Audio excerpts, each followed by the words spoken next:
Meeting of the Board of Architectural Review to order. And since we have a long agenda, I would like to first call the Palazzolo and Guinchard applicants back to join us. Hello. Hello. Hi, how are you? Good to see you again. You too. Very much for leaving materials off at the village and the quick response to the engineer's comments and your detailed plans. Perhaps you'd like to start by taking the screen and showing us what you've changed since the last meeting. Sure, and before we do that, we're joined on the call tonight. Spence Cass, our architect, is on the line, who you've all met before. And two new additions tonight is our landscape architecture team, Dale Schaefer and Eli Sands. So welcome. Dale will be presenting, and I'm not sure if Eli will be chiming in or not, but he's on the call as well. I'll share the screen, and then Spence, would you like to kind of go through some of the changes first? Sure. So the basic layout of what we're doing and the basic look of everything has remained the same. Basically, we have the original carriage house stables that we're pretty much restoring. The front of the carriage house will really remain the same. Just we're making the stable doors and the front door a little more friendly at this point, with a little more glass in it than what is there now. And what's there now is not really original. But we're not changing, other than replacing the windows, which are in bad shape now. The look is exactly the same. We are going to update the color scheme a little bit, but still within the same spirit of what's there with the Tudor boards and the stucco. The north side is also staying exactly the same as far as the fenestration and the look of that existing part of the building. And then on the south side, we are moving a few windows. The south side is the side that's really not in as good shape as the others, but we're still putting the same type of window there that's on everything else. So we're using a double hung window with divided lights that is consistent with what's there now. And the roof slate stays the same. The addition is, as for those that don't know, there is an addition on the building which was done in the 1950s or 60s that's in very bad shape, and it's not consistent with the spirit of Tuxedo Park. So that's being removed, and in its place, we're putting a 28-foot by 28-foot two-story addition with a living room on the first floor and a master bedroom on the second floor. And basically the building is on piers that are hidden behind lattice screens, and the lattice screen and some of the proposed stonework are consistent with other Bruce Price houses that were in the park before.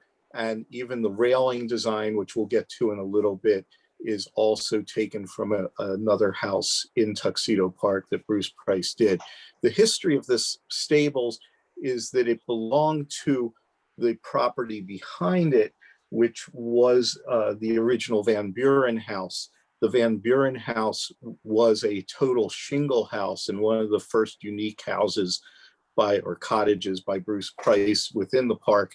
But by 1907, it had been transformed by an architect named Chandler, who bought the house and took off all the shingle work and added the Tudor board and the stucco look, and also expanded the house quite significantly.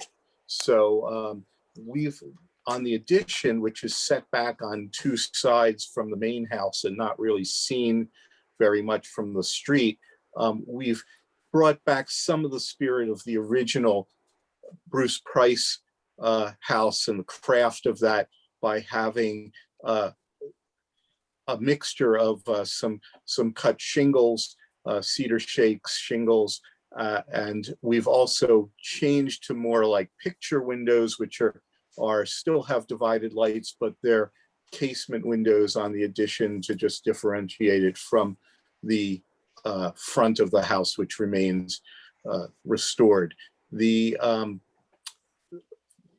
have a deck that goes out the back of the addition on that first floor, extends the first floor. We also have a service stair that comes down on the north side from the kitchen to just take things to the rear yard. The space underneath the first floor is all unfinished and unconditioned space. There is nothing down there, and it's just going to be probably gravel behind the lattice screens at the slope that's the natural slope of the site.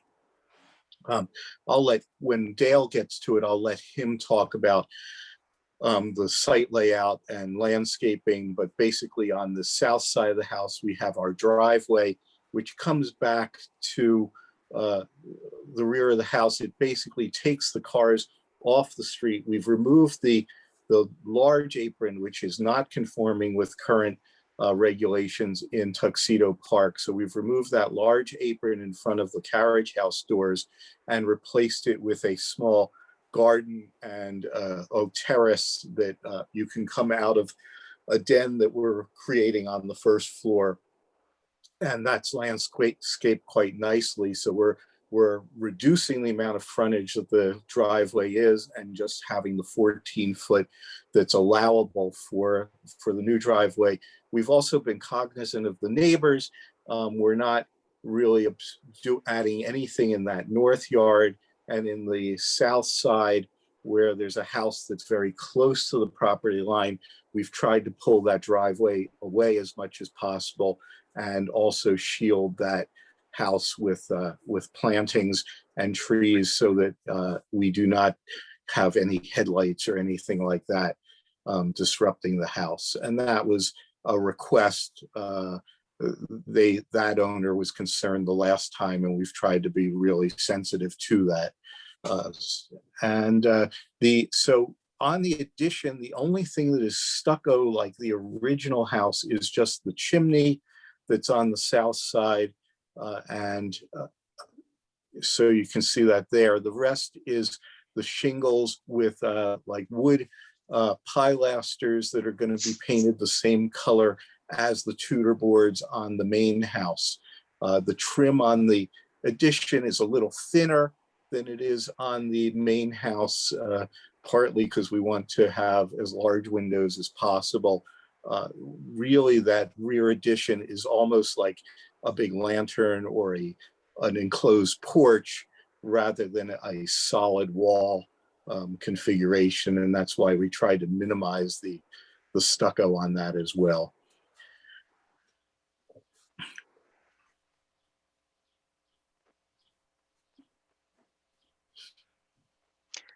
Okay.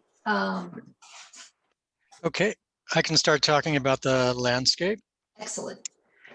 So the landscape took the idea of taking away that broad asphalt parking area and transforming it into a forecourt or courtyard for the house.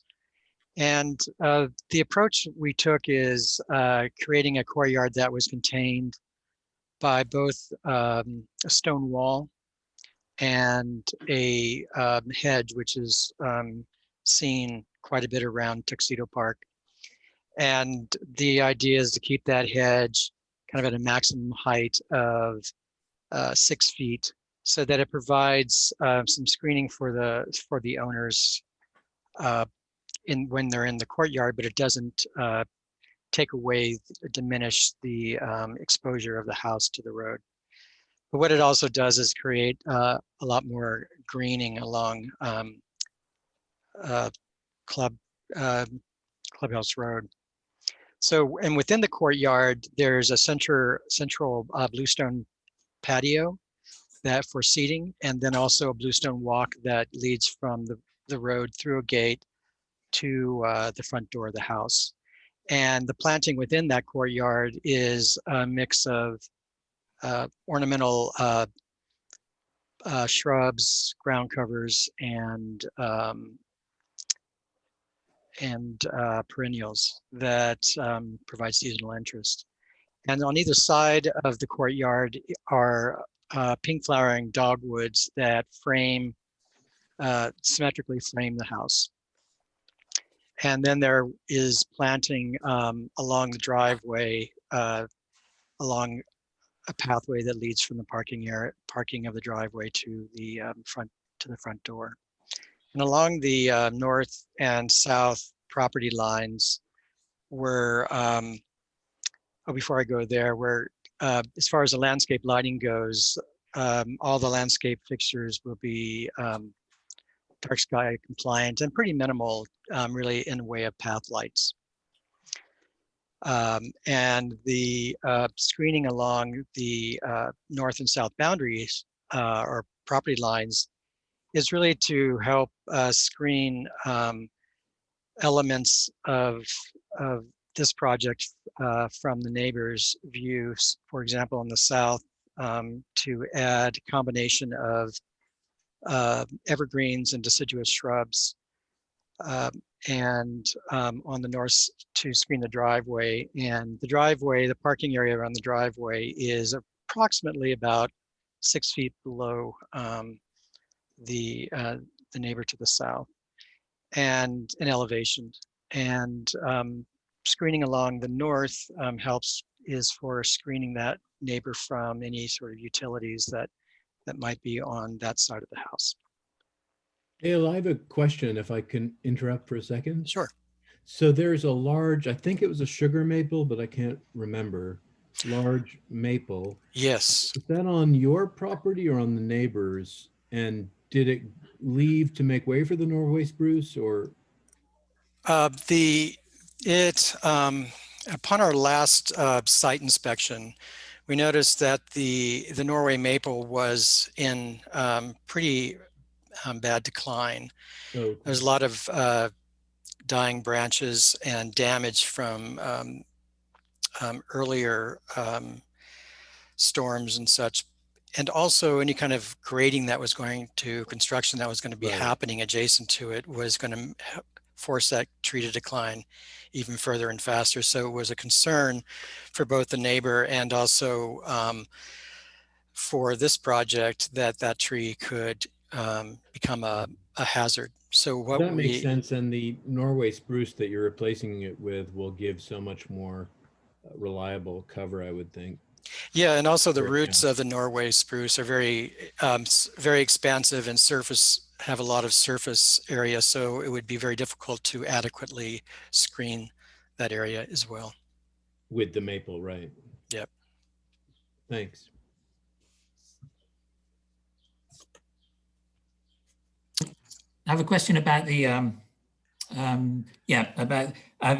I love all the species, a lot of the native species. That's fantastic. It should come together beautifully. The only potential problem that I see is the Pennisetum, the Hamlin dwarf fountain grass. Mm-hmm. That just to back up here, in Tuxedo Park, we've got this racetrack, and we had a garden escapee that became a monoculture there. It was miscanthus grass. Mm-hmm. Cost us thousands of dollars to remove. And the dwarf fountain grass, in some states, it is recognized as an invasive grass. Not in New York State, but it has that potential. Yeah. So that was the only one I have a problem with, and I was wondering if there's an alternative. I mean, for And if example, I can just jump in, Christopher, I'm glad you brought it up for that reason. It was one of the few notes of what to me seems like a really striking and sensible landscaping plan that fell off. I think it's strange to put to deploy grasses in that way right in front of a hedge on a road. Mm-hmm. To me it diminishes the sort of cottage-like feeling that the hedge was going to give or gives. And what you can see just I guess south of here or upslope of this house at several doors, you see Right. a hedge where the privet hedge goes right up to the road, which feels quite a bit more traditional to my eye. But Right, yeah, we saw that comment and, our thought was we wanted to have a bit of space between the road and the wall just for Mhm. this, so the wall doesn't get damaged.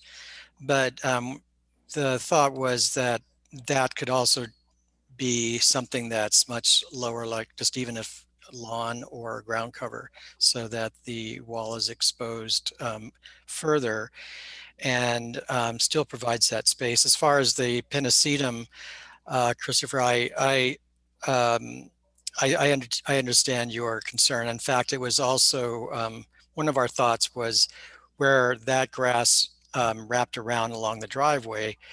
If in fact we kept grass at that place, that a good substitution might be prairie drop seed or sporobolus, Yeah.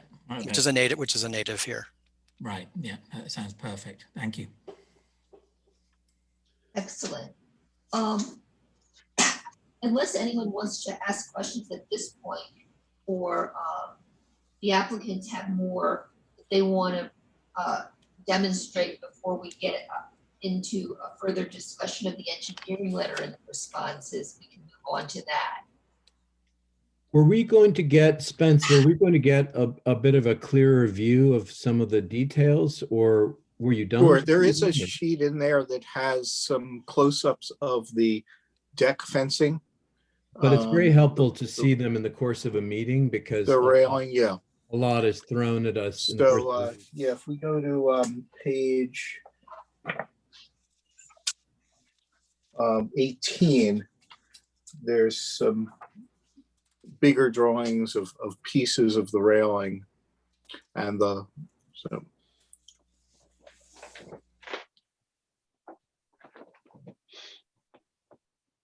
There, yeah, so basically we have a railing that is a traditional newel posts with a handrail that goes into it. All these elements are painted, and we have balusters with some horizontal beginning of like a lattice work, which again, we had gotten off of some precedents. There was this W.A. Chandler house, which somebody said is now the Shaw's house or something in the park that Bruce Price had done, that had a full lattice, and we didn't want that in the railing because it seemed to obstruct maybe too much view.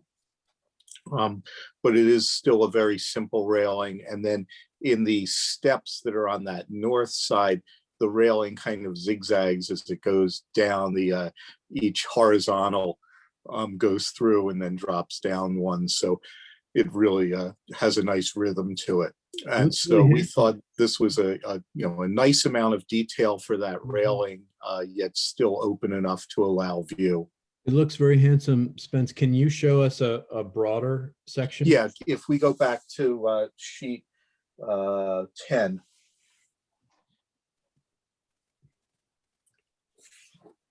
There you go. So that has the railing extent, both the stair Oh, and great. the other, and then there's just the square lattice that are in frame panels that are to that open space underneath the addition. Again, that would be painted, and that is extremely consistent with that, with some other houses in the park that we looked at that were from the original cottage period in the 1880s. My eye gives a nice level of detail without going over the top. Right. Yeah, we went through a lot of permutations where we had a real mixture of things, and we tried to simplify. If you go to the Cedar Shakes too, we have a fairly standard coursing, but then we have these little, I almost call them like a zipper, these little diamond shapes, which are also consistent with some of the houses in the park, and it is a fairly standard shingle style technique, just to kind of dress up that top portion. And then we use it on the chimney side as a little, almost, I call it like a zipper on each side of the chimney on that you'd see on page the next page.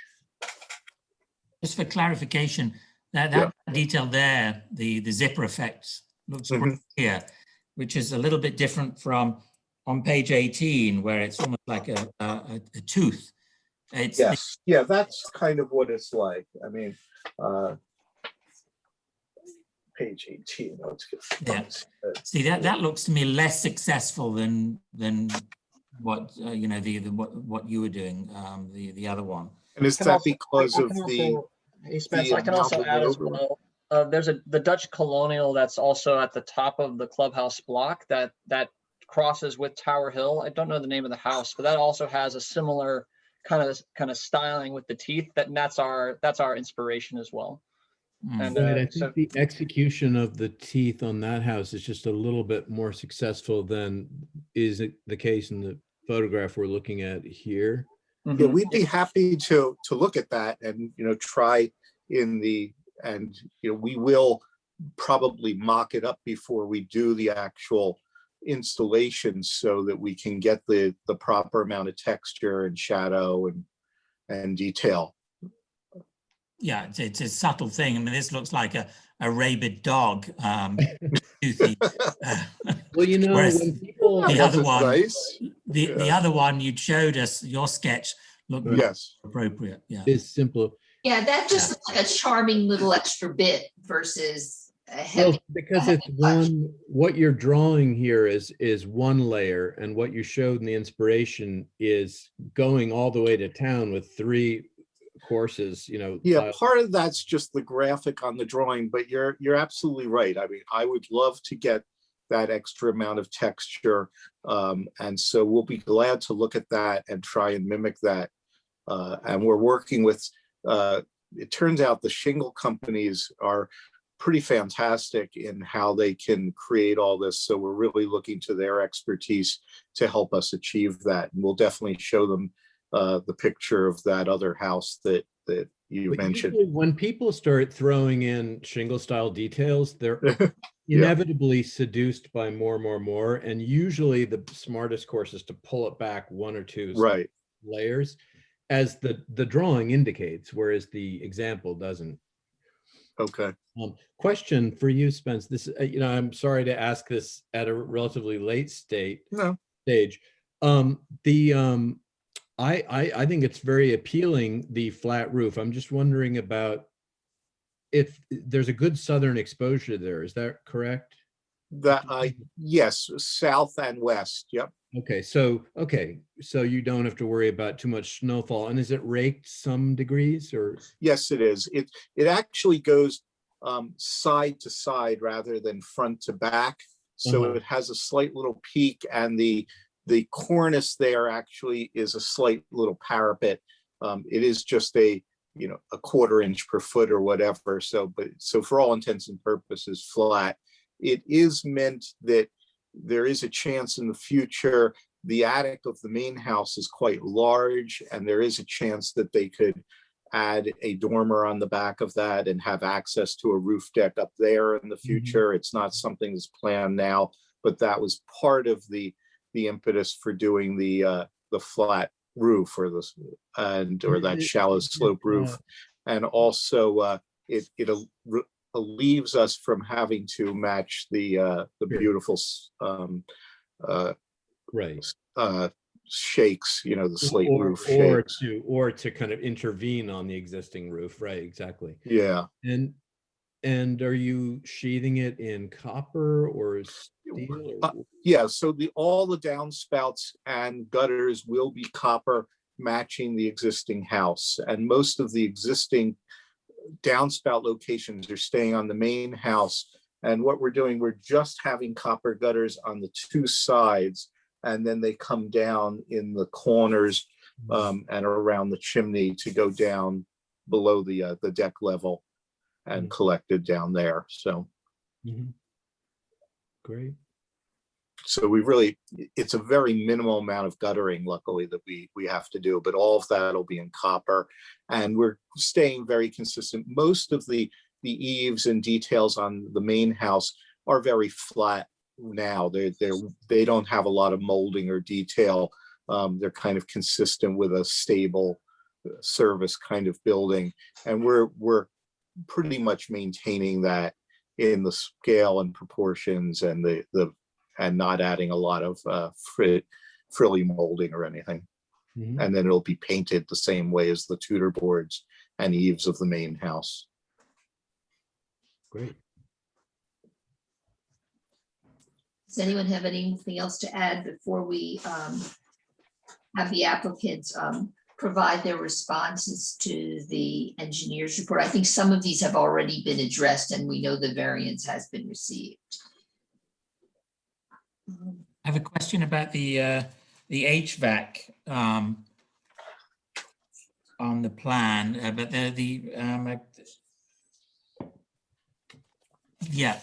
what is the how will that be hidden, or is that below grade, or what's the landscaping plan for that? Dale, maybe you can address that. Oh, sorry, there we go. Sorry, yeah, you've, sorry, I should have noticed that. Yeah, you've dealt with it. Take that question back. I retract my question. Mhm. But coming back to, if I could, just in front of the hedge, I guess I think it would be much more appealing to have fairly architectural lines of the hedge and the streetscape, so that anything in front of it would be either stone or lawn, but not kind of softening with large plumes of grass. Whether it's not indigenous and invasive or not. Right. No, I think we took the comment to heart and agreed and plan on that coming out along the face, along the street in front of the hedge. I think it's a really successful use of the space. I mean, it's going to be, what a great place to sit, and it gives pedestrians privacy in both directions, homeowners and the pedestrians, and I think it's great. And just bear in mind when you decide on what the alternative is between the road and the wall, the hedge, to replace the Pennisetum, we get quite a lot of snow, so there'll be a lot of snow plowed over that over the winter. Right. Just bear that in mind. I think you're from a northern climate as well, so yeah, no news. This is John Ledwith. That there is a 5-foot setback requirement off the road. I don't see a dimension, but the wall would have to be set back 5 feet from the road. right. Yeah, I think what we'll do is we'll within that 5-foot setback, we'll just have it as lawn.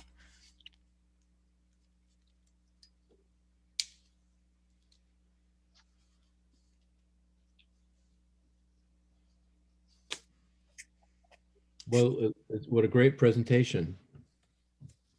Right, much appreciated.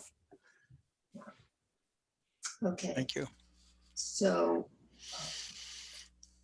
I think we've addressed a number of Andy, a number of your questions, well, the homeowners have, but we can go through to make sure they are handled. I mean, I think that the treatment of the stucco is one we may want to have a discussion about. Right.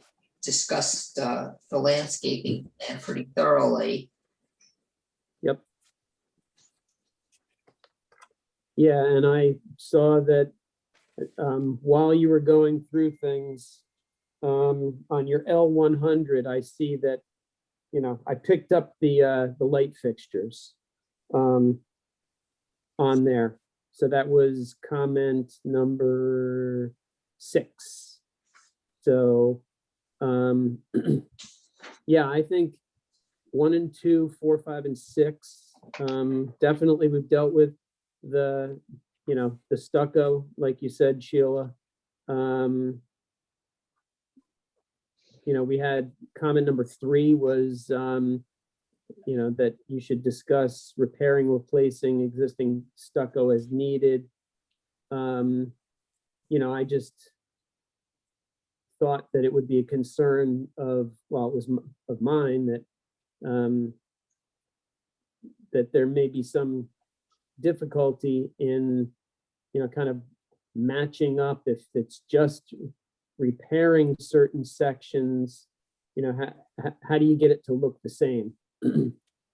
So the front facade and the north facade really will not need much patching, because any of the windows we're doing are going to be right back in the same places, and the Tudor boards will cover the juncture between the window or be in between the juncture of the window and the stucco.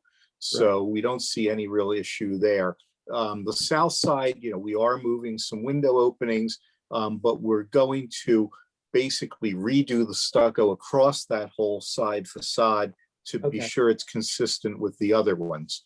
And then the rear, we really have very little disruption there as well, because the addition's covering a good almost half of that rear facade. So we don't really anticipate a lot of difficulty. And then we are doing a kind of updated paint scheme for the house that will clean all that up. And so I don't think we're going to really have many patches that are really going to be an issue in the finished house. Okay. Would you mind just refreshing our memory on the paint scheme? Can we just? Yes. Yeah. So that's on page 17. So currently the house, and you can see it in some of the photos, I guess we have on page 21.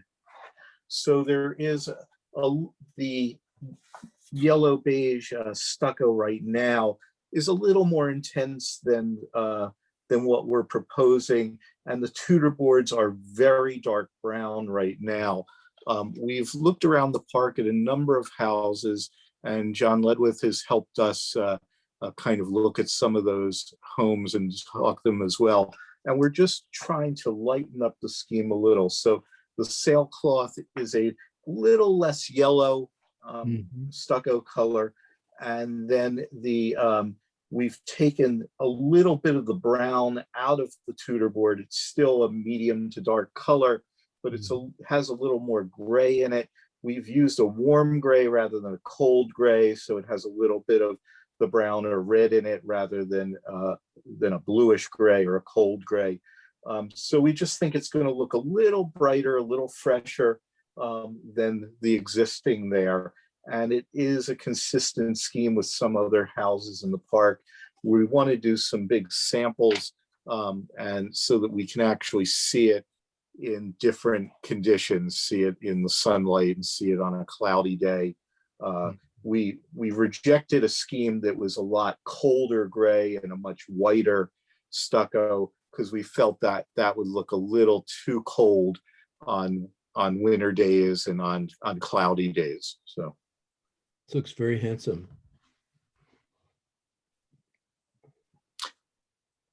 So I think one of my questions for you guys was the roof edge. Is that going to be copper as well to match the gutters? yeah, yes. So yes. Okay. All right. I had one concern about the basically trapping water in the areas where you've got the slope coming down. In the driveway, you've got a curb all the way around it. I know it's not specifically a bar concern, but just that you're probably going to need to add some drainage to capture the water that you're kind of confining against the foundation with the new driveway. And it certainly is a concern we have. We've now, once we go through this process, we had a civil engineer do the initial study and the initial plans.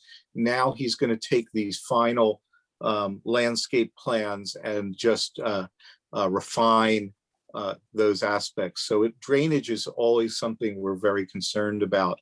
And so we will be addressing that in the last go round with the civil engineer and his final plan. All right. And then I think, but maybe my, one of the last things that I think you've dealt with pretty much everything here. You will need a handrail coming off those from the courtyard in the stairs down. Yeah, I believe Dale has actually picked something for that. Yes, that's Okay. being added, and there's a, I think there is There is a picture of it. a picture of it that was added with the comment notes. Okay. These Yeah, that are- was in the response, yeah. Right. Okay. All right, great. That takes care of my concerns, I think. Thank you. Does anyone else have any other questions or comments? Are you taking comments from the public or just the board? Yes, if we have neighbors that are here to discuss it, this would be the time. Neighbor Jacob Matthews, first want to say beautiful plan. Really, really nice. I just have one more technical question. The driveway looks really great. And we appreciate, it looks like maybe it's been sort of pushed as best as possible toward their home. I just have a question, and I don't know if I'm framing this right. Is there a defined distance from the corners, the two corners of the sort of driveway turnaround to our property? Is there an actual defined distance so that it's known what that is? Thank you. And good luck with it. It's great. I know we had that at one time. I don't know if that's in the chart that we have on page 2. Sorry, is the question specific Distance to her property. to the turnabout, or is it the driveway? The distance of the driveway from the property line on that south side, I guess. Yeah, that corner of the parking Actually- area. Actually, the corner of the turnabout, as Claude was referencing, I think. Well, Oh, I okay, suppose the it would be turnaround. helpful to know. I suppose it would be helpful to know what it is from the driveway to the property line at one point, and then the back corner, the Right. two corners on the south side at the turnaround. I'm looking at where you have L200. I just, Yeah. So I I guess believe, you could, yeah. so I believe the driveway is 14 feet wide. So, I mean, I can, eyeball it here, but it looks like it's over 14 feet from the corner, which I believe I forgot what the distance is at the top of my head, but I think it's like 10 feet is from the property. closest. I think it was 10 feet from the property line. So we're at least, we're probably around 14 or more feet away. Greater than Jacob. 14. Yeah, I would say it's definitely probably closer to 18 on the southwest corner. Understood. It'd be a good idea to add that to the drawings Yeah, good for point. clarification.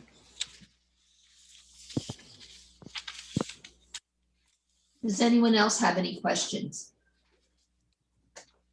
Okay. With that, is the board in a position to vote at this time? Thoughts? Yes. Information we need? I feel that we do, subject to some changes to the plans to reflect the changes today, maybe seeing paint samples. Christopher, and maybe what's going to be done finally with that area in front of the hedge.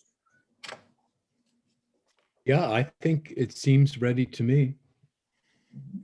Yeah, I love the what you're doing, and I love the fact you're keeping the stucco as the original stucco in the front, so the house keeps a little bit of the patina, so that it looks like a beautifully restored old house with love and attention, as opposed to brand spanking new. So that's great. Agreed. Agreed. This was well researched and well thought out. Agreed. With that, does someone want to make a motion?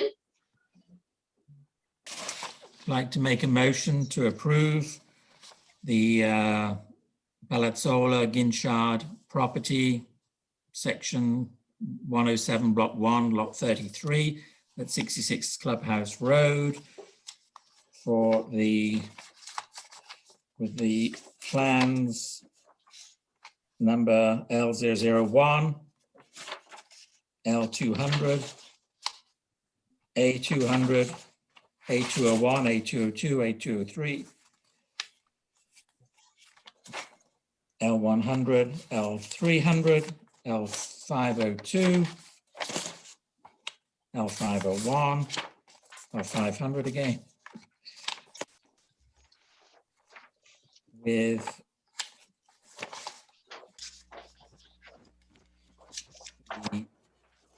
the landscaping plan minus the pennisetum, and the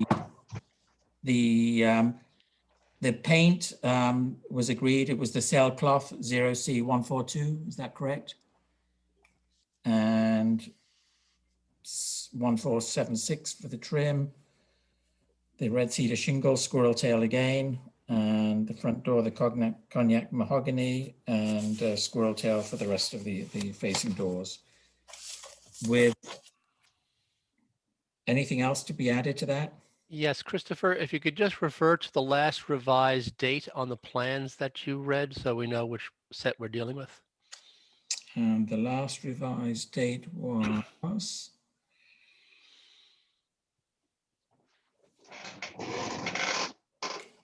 Or if the architect might know that, they can help us out. I can see 2021. I can't see. The only dates that I see are 12. Our plans are dated today's date, May 6th. So all the L100 plans are May, landscape plans are L56. That makes it easier. But some of the other ones are 3/18/2021. Like the. Yeah, some of them are that as well. So yeah, some of the architectural drawings are more, still say 3/18, and then the landscape drawings all say today's date.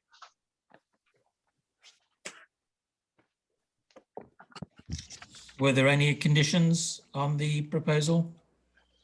Well, I think there were some adjustments that we agreed today, like putting in the dimensions of the driveway and back and. Yeah. I think we can approve. I can Right, just- removal of the grass. We got that. Yep. And Anything then missing? we're gonna add more texture and dimension to the shingles. And we're gonna look at the house that was noted in the discussion tonight to try and make that have more presence, more shadow, and more texture. Christopher, don't you think that we could probably just put this date on and then make it sample pending sample approval? Yeah, so we'll put today's date, submitted May the 6th, 2021, subject to approval of this sample of the trim. Any other samples that we need to see, or are we confident? Just, yeah, the shingle detailing. The shingle trim sample. Right, I mean, if we're sticking with this color, then I think we have what we need. Yeah. I second your motion. All in favor? Aye. Aye. Congratulations, you have an I like it. approval. Very That's exciting. very Thank exciting. you. Thank you. Can't Thank you wait very to much. see it. Thank you all. You can unsave sharing your screen and we can move on. Okay. Sheila, before you call the next Yes. application, I just want to let you know that I have Brian Nugent will be coming in for me in a few minutes, so we'll be handing off. Oh, okay. Thank you, Stephen. Have a good evening. I'm here, Steve, so whenever you want to head out. Very good. Thank you very much, Brian. got Have a good evening, everyone. Thank night. you. Welcome, Brian. Thank you. Thank you. Thank you very much. Okay. Our next applicants, welcome back, O'Neill and Gordon. Thank you. I like the dog. That's Gio Ponte, the Pekingese. Do you want to update us, take the screen and update us on what you've changed since your last visit? Yeah, I will do that. I'm Brian Natinsky, the architect for the project. So I will take over the screen.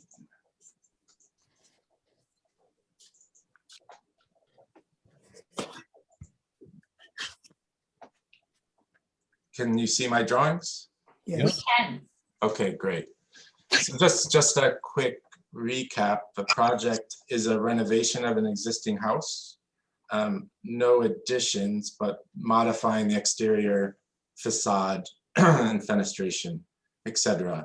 We are enlarging an existing garage in the same location.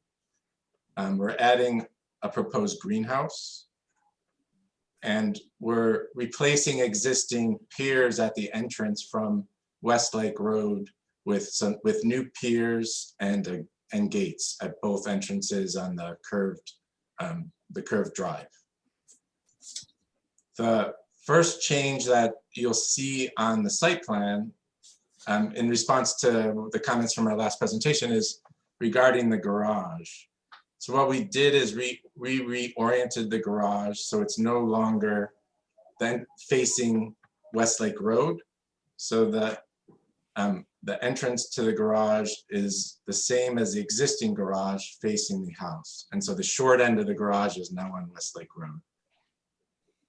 So I'm going to go down and start with the changes we made to the house.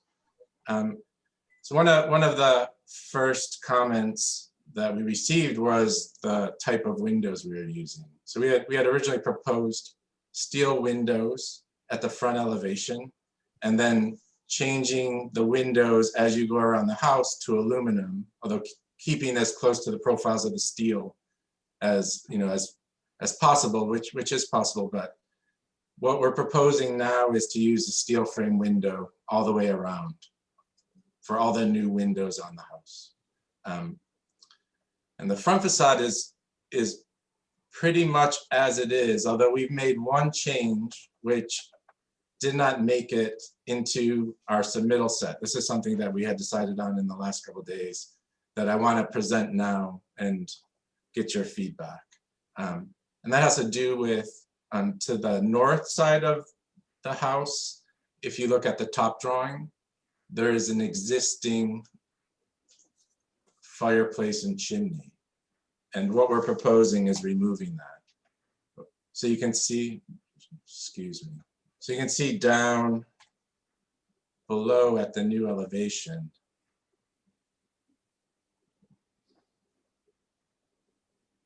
that chimney and the chimney breast has been removed. So going around the house to the other elevation. So this is the east elevation, which faces the lake. And what we responding to the comments about the previous fenestration, we've taken another look and simplified the windows, reducing the number of mullions and window lights that are up at the top of those first floor windows. And also to break out that facade at the center of the house, the main volume, instead of having those windows turn the corner, we stop them before the corner so that they're sitting, their windows framed by the facade instead of wrapping around the sides. And you can also see on the right side, which is at the north, the removal of that chimney and how that affects the volume of the house. To the south, which is the secondary entrance to the house, which is on the side of where the garage is. And again, it's basically the same except for just reworking the fenestration and simplifying it, reducing the number of windows and lights, and getting closer to what's existing, which you can see up at the top. so this is the north side, and you can get there's some photographs of what that existing chimney looks like that we're proposing on removing. And then down below is the new elevation with just 2 windows. And we're going to use the same, because that room wraps to the front, it's one volume. We're going to use that same fenestration and the muntins and the divisions in the windows that we're using at the front.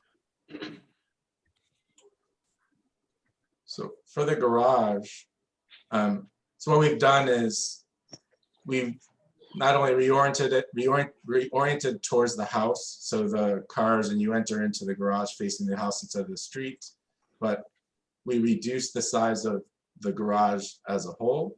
So instead of doubling the size from 24 feet, which is the current width, to 48 feet, it's going from 24 feet to 39 feet. So it'll give an additional parking spot. And we made the doors wide enough because Adam and Christina may use that to put a pontoon boat and other things that may be larger than what would be accommodated by a typical garage door.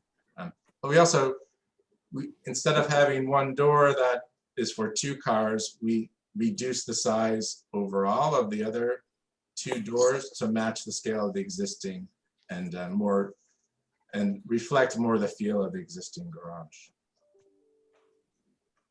At the addition of the greenhouse, so the comments that we received last time was the aluminum framing and objections to that. So what we're proposing is cladding all the framing of the garage with zinc, a product that's Rhine zinc, and that would be used to cap all of the exterior frame. And just there's a small image of it, but just to give you a better idea of what that The looks house like.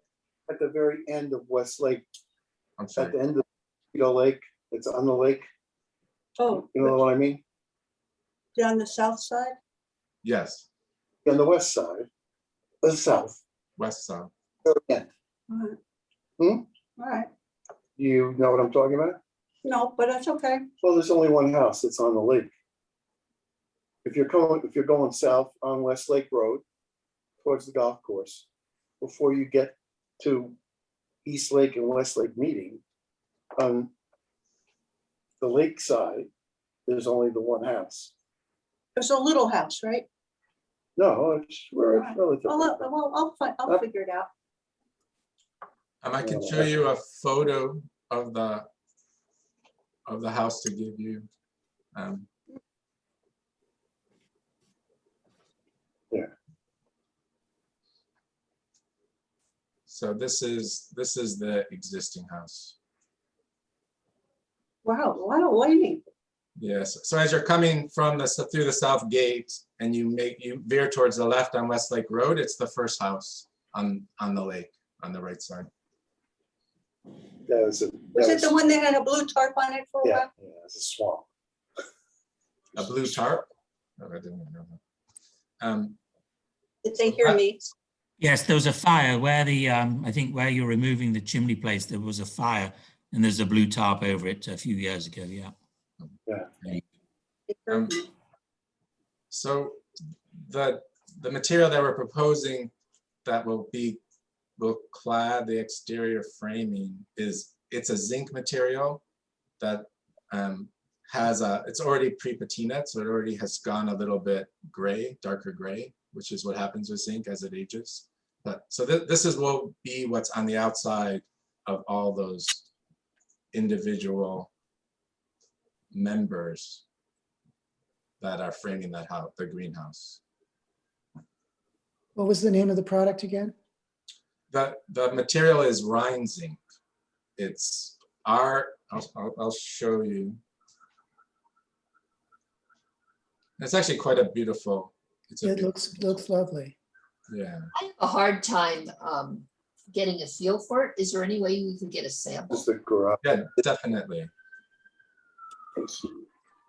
I have some samples that I can send. I guess I'll send to John.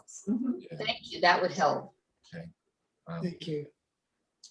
And the last change we made is there were comments about the scale of the original gate and piers that we presented. So we just scaled everything down. So the piers were originally 8 feet.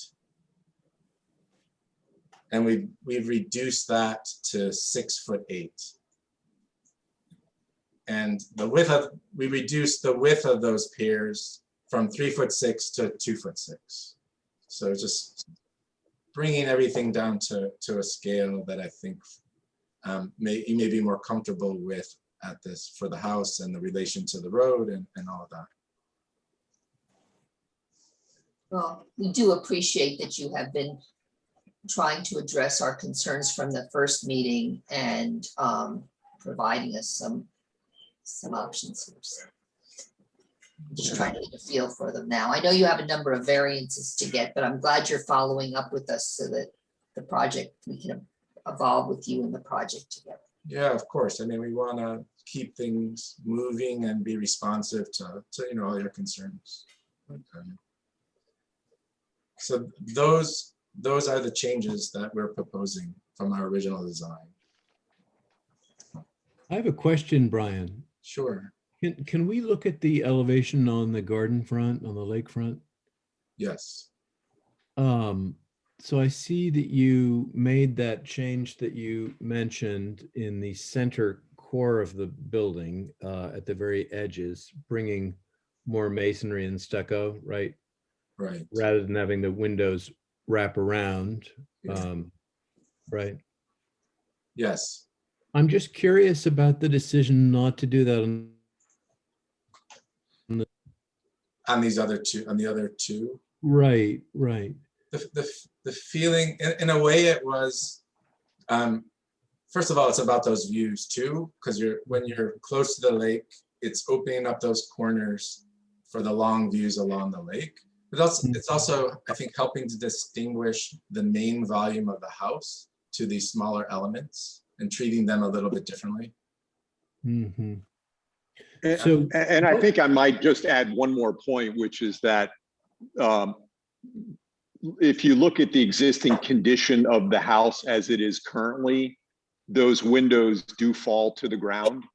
And so what we're trying to do is present a more refined version of what's there. Mm-hmm. Brian, could you, sorry to interrupt, Rob, but would it be possible to just show us the what was proposed last meeting? Of course. Thank you.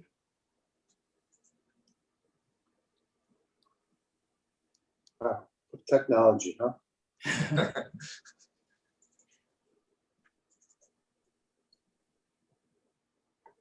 So you can hear this is our original proposal from the last meeting. Mm-hmm. So you can see we had all those upper lights at the first floor. We had subdivided additionally, and that the idea was to match the scale of the windows at the front. The steel windows at the front. So each of those center mullions were removed, so those become one piece. And the wrapping of the windows, at that main volume, you can see reflects what's happening at the other ends of the building. So we pulled that back at the center of the Right. I think that was a good note and a good solution. I'm just curious about here, since we're looking at the earlier iteration, and this is still true of the wings, if not the main body of the house. What is the material on the edge that's to the right of the window here? Is that meant to be stucco or? No. So the edge of the window at the corner will be wrapped. It'll be wrapped in the same material as the window frames. That'll be steel. Steel. Yeah. Okay, so it reads as white, but it will not. I see. Yeah. Yes. Sorry. Okay. Well, that's helpful to know. So, within the window openings. Mm-hmm. So the frames of the windows obviously are steel, and those divisions that are the structure between each of those pieces of glass and windows is also steel framing. Got it. Can you go back to the new iteration, the new elevation? Yes. Right. So what you have is there is stucco in the center core of the house on the edges, and on the edges of the extensions, the wings, it is steel. Yes. So I think that, so the differentiation will be much clearer than I'm showing in my drawing as far as the color and tone of what's happening at those corners. Great. Can we take a look I at can enunciate what I'm feeling about this. I'm not, everything else, I'm very delighted. I love the project, and we've moved forward. I'm still a little bit uncomfortable with these, with this lake facing, the size of the windows. And I don't know, I can't quite put my finger on it, but. Well, may I interject, Christopher? Please do. I wonder, Brian, if it, and Adam, if it would, I think what's happening is it's sort of a ghost of the front of the house, and obviously trying to take advantage of the views. So would it be helpful to take the center section, for example, and mullion that in steel in this same fashion as the front, so that there's a dialogue between the front and the back? So I think it's reading a little austere. It feels a little bland to me. Yeah, I mean, look, I do appreciate it and I understand it. I think that there's a dance, and I don't know that it's possible to totally get it right, but I do believe at some point we do have some pre-existing non-conforming advantages, and we do want to take advantage of the lake views. And so we're trying to relate the materials, and we're wrapping it around 3 of the 4 facades, but while still protecting some of the views that we have that are existing in the house.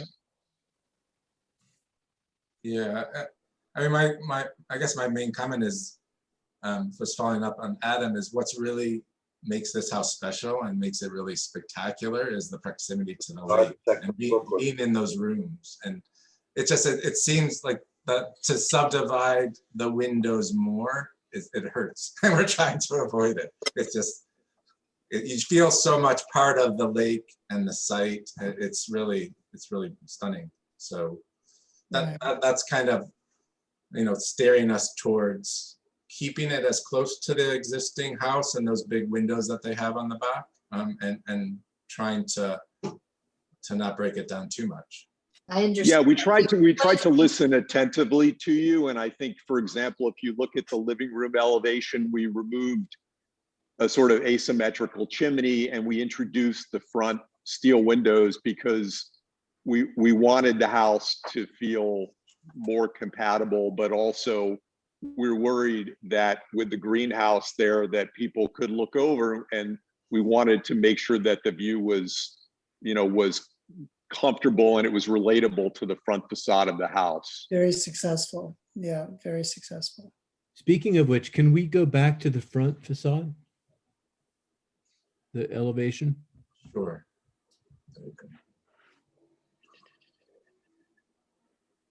Looks a lot better than it does when you look at it, when you take a picture of it. Yeah, I mean, it was more a process of editing, taking off all these. Of windows, huh? Big. This one, I know. then that one, then this one. But the levels of the house are weird. One thing that I noticed, I think in the garage, Brian, there's a small relief, like it's a sort of a miniature string course on the garage that I think is in both the original and in the revised. Yes. And yet there's also one right now on the house itself And there's a great big expanse between the bottom of the second floor window and the top of the first floor window. Got rid of that fireplace. And the string course has been removed. Well, that string course now is a gutter. Okay. So what's happening, I'm gonna zoom in on the photo so you can see. So there's actually downspouts okay. between each of those windows because of the dormers, and they all feed into that gutter across. Are you at all worried about I know that you've changed the fenestration, so it isn't the same as what I'm looking at now. Yes. But even in looking at your new elevation, there's a yawning expanse between the bottom of one window and the top of the other. I mean, what? And I was just wondering if that isn't something that you wanted. Well, a lot. No, I mean, I think that the house is not large by Tuxedo Park standards, and it gives some breathing room without trying to do too much. I think, you know, apropos of the last applicant, I think that it's very easy to come in and over-exercise a facade or an elevation, but I think the simplicity allows everything to breathe and to really experience the steel windows and the perspective and give the house some room. And that's why we also trimmed off all of those, you know, those silly dormers, and we're going to have a simpler roof line, because this is really a very typical proportion. That was a very good contribution. Yeah, I mean, and by omission. The tricky, I think one of the tricky things about this kind of review is seeing the exterior divorced completely from what's happening inside. Not that the facade shouldn't be taken as a thing in itself, but when we were looking at the design for the house, I mean, we looked at a lot of, and I think it was part of what was the initial, it's hard to say, but what I'm guessing may have been part of the initial inspiration for the house was a lot of kind of a French Belgian farmhouse. The way that the fenestration is, and the roof and the materials. So we looked a lot at that when we were looking at redesigning how the windows are placed into the, you know, into the front facade. And so a lot of the scale of the windows and the spacing between them, I think, reflects that, what we had looked at and what we felt was part of kind of the feel of at least what we wanted the house, or to think that the house had started out as or wanted to be. Yeah, sort of Axel Vervoort's poor cousin. Got it, Adam. Poor but cultured, I hope. Yeah. Taking on the garage itself. itself. Very helpful decision. Want to look at the garage? Yeah. Okay. My only last comment is, since you've cleaned up the roof lines of the main house, do you need the dormers on the garage? You know, we actually, in our last iteration, we had removed all of them except for the ones that were facing the lake. Mm-hmm. And I can show you that. But and the reason for that is the garage actually has an upper story for storage. So one could imagine coming in there and at least having these sort of peekaboo views from the lake, but removing any kind of visual distraction from the street. Yeah. And so the one elevation that's facing the street, which is at the bottom left, is actually where we kept that. Well, we removed that dormer to simplify it on the street. But we did want to maintain some natural light into that upper space and those views. Got it.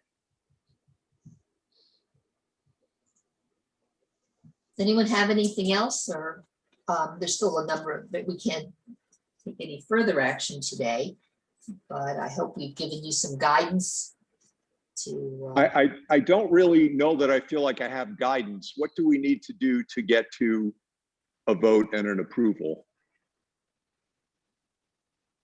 Well, I think we want to see the materials for the greenhouse and take a look at those. Does anyone else have anything in particular based on what we hear now? I mean, can we have an approval subject to the approval of the greenhouse material if that's the only leading edge? I still have some concern about the style of the greenhouse, but I think I would really need to see the material first before I Yeah, weigh in on that. I think we would like to think a little bit about it and see the materials before we gave that approval. I mean, you have a number of variances that you're going for, and it won't be holding you up. Can we have a look at the greenhouse? Because I wasn't sure that I'd seen enough to even determine. Yeah, it's kind of yeah. It's What is the concern about the style? It has at least to me, it has a very modern look to it, and it's partially going to be visible from the lake, and that's a bit of concern. I share that. See, the interesting thing, what I would love to see is as a drawing, including the together the greenhouse and the house. I think, I mean, because I'm very much loving the modern aspect of it, of the glass house, and that's what I'm sure we'll all be calling this house, the glass house, because of the greenhouse and the big windows. I think my reservations about the size of the windows of the house would probably go seeing them next to the greenhouse, next to so that it would have this consistent modern sensibility, and it would pull it together, which obviously isn't everybody's cup of tea, but at least on the other side, which is more visible, because on the street side, because it's much more appealing to the majority of people. But the lake side, yes, it's facing the lake, but at least it isn't a part of the lake that is very much trafficked, with very much discouraging people from going to that part of the lake because of the meal-file. So my question, my desire would be to see a drawing with it all together, if it's a view from the lake. Yeah, I'm just at the upper drawing, I'm just kind of hinting at the house, the relationship to it. But I have to say, I'm glad, Christopher, that you brought that up. I think that the relationship between the greenhouse and the house is incredibly successful. I do see the point that it looks modern, but then again, greenhouses going back to 1850 have always been utilitarian structures with a greater or lesser amount of ornament. And I think particularly given the kind of workout that's being given to the house here, largely one of omission, of shaving things down, it makes great sense to me that this adopts the most utilitarian sort of honed, carved sort of treatment of a greenhouse, which is a machine for growing things. Anyway, I think it's very handsome. I think the modern aspects of it, to the extent that there are any, are very handsome. I love the relationship of the stone masonry and the sort of glass skin and steel skeleton, for what that's worth. just a comment about the materiality. And one thing that we did, which is in addition to the house and also to the new gates, is we brought in, local field stone, looking at the walls of a lot of the houses, as you go around the lake, and using that stone for the, this wall, which is on the street for the greenhouse, but also bringing it into the base. If you look at the bottom, all the way to the front facade, replacing just stucco and a strip of wood, and bringing that same field stone all the way around the house. Well, it's a much better way of mediating between the lawn and the garden and the ground and the building with that stone. Is that same detail, Brian, is that same detail carried through to the greenhouse?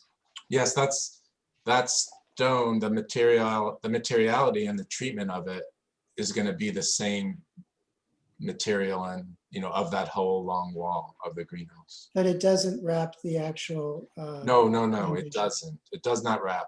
The glass of the greenhouse goes to the ground, comes all the way down to just a very low base.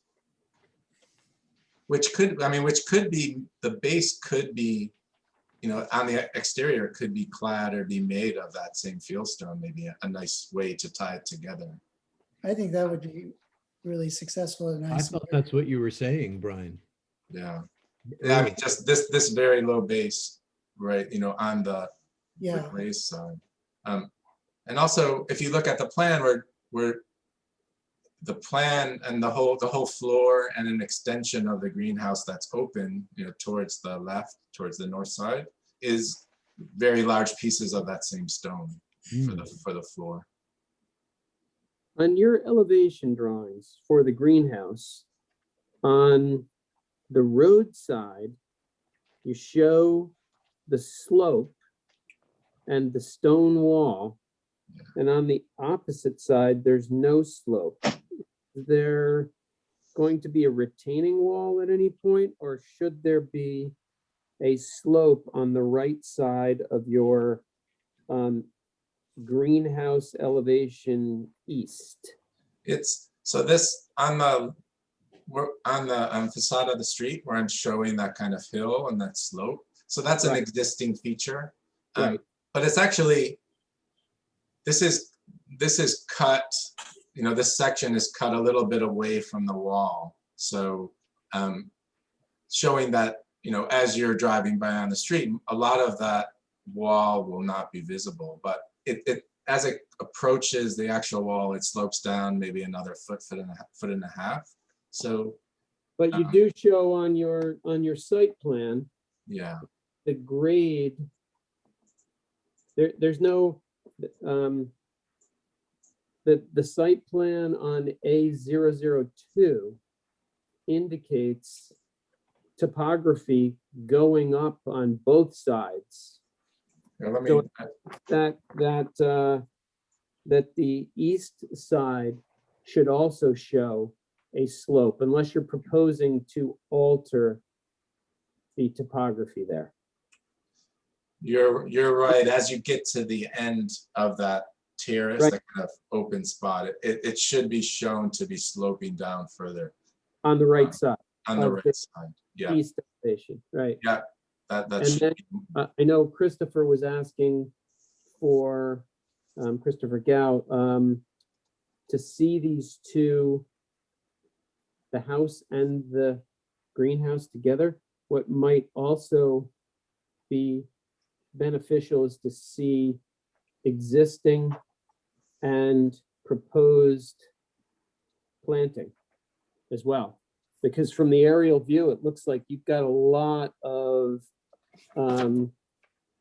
trees and plants in the area where the greenhouse is proposed. Yet we don't see any landscaping. So I think at some point that would be extremely helpful too, to know what's being removed and what is going to, whether things are going to be replaced or added. I'm sure it's going to be low plantings, but then anyway, I think that would be helpful. okay. Yeah, they're especially just along the road. There are quite a few trees and low growth, and yeah. So that I will add that to the plan. If you're gonna, really make this an effective greenhouse, you want to get a lot of sun into it, and to the south of that, it looks like there's a good number of, well, at least I'm using that, your cover sheet as a guide as to, how much trees and plants are in that area. So just a comment. There are some, it's grass from the house down to the lake, but there are some large trees there. So I will put that onto the site plan and make it much clearer. That will be helpful. Thank you. You've got to go to, yeah, One more comment. you've got time. to do So that. just so I understand, so you'd like to see the house in relationship to the greenhouse. You'd like to see the elevations defined, as well as existing and proposed plantings. And the back of the house is still open. Is that kind of the scope of what we're looking at? Or are there other open issues that we need to think about? Yeah, that's about it. The relationship between the greenhouse and the house is very important. Maybe yes, a larger vision as well, including the garage. So there's the whole ensemble together. So as if from the lake view, that would be very important, just to get the sensibility, because I think the sensibility between the house and the greenhouse is going to, I think, is going to be very successful and very exciting. The garage, you know, I am a modernist, but the garage, I kind of like the sort of frumpiness of the garage. It's a little bit separate. And I would prefer the dormer window be kept, because it does look more like a Dovecut or a Folly as opposed to a commercial garage. Good. Let's keep it. That's easy. That's my my opinion. Even though it's enough removed from this modern story so that's my concern. Okay. Thank you. Anything else? No, thank you for addressing all the things we discussed last meeting. I mean, it's really appreciate it. No, thank you. I think the project benefited from everyone's input last time, and Brian and I and my wife Christina are really grateful. So thank you. Cool. See you again. Thank you very much. Righto. Bye-bye. Bye. If you could remove take the screen.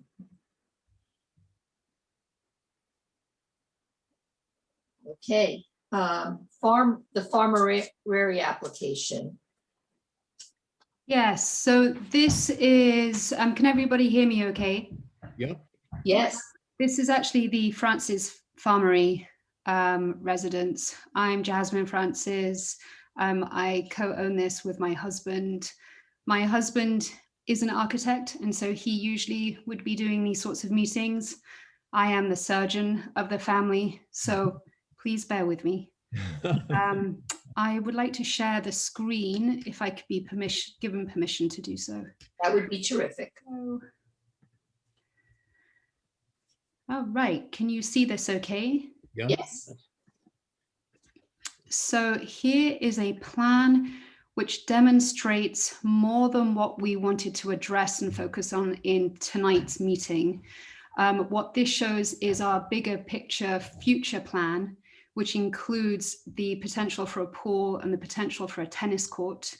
And to keep with the rules for that, we would need to have a fence which would encompass the pool area. And you had previously, this board had previously helped us with our pergola, which we are very happy about. What we wanted to discuss today was the request for a variance of a fence, which we have, which I've highlighted here in the yellow dotted line. So this is a fence which is existing. So we have put it up, and here is a photograph of the fence. So just to go back to the original plan here, this will eventually become part of the fence that will encompass the pool area. Our understanding about putting a fence up in Tuxedo is that it would need to be less than 6 feet in height and at least 2 feet from the property line. The one that I'm showing you here, can you see my cursor? Mm-hmm. Yes. Okay, so there's a top part, and then there is a drop in our land which goes down about 4 feet, and then there's a continuation of the fence. I wanted to start by talking about this upper portion, which measures approximately 64 feet by 4 feet. And then this other part of the fence, which I'm highlighting here, which maybe you can see better here.